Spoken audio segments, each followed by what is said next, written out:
అనే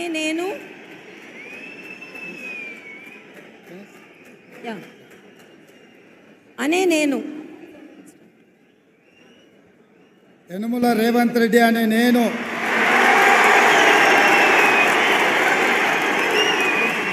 శాసనం ద్వారా నిర్మితమైన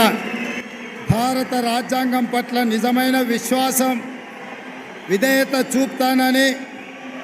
భారతదేశ సార్వభౌమాధికారాన్ని, సమగ్రతను కాపాడుతానని, తెలంగాణ రాష్ట్ర ముఖ్యమంత్రిగా నా కర్తవ్యాన్ని శ్రద్ధతో,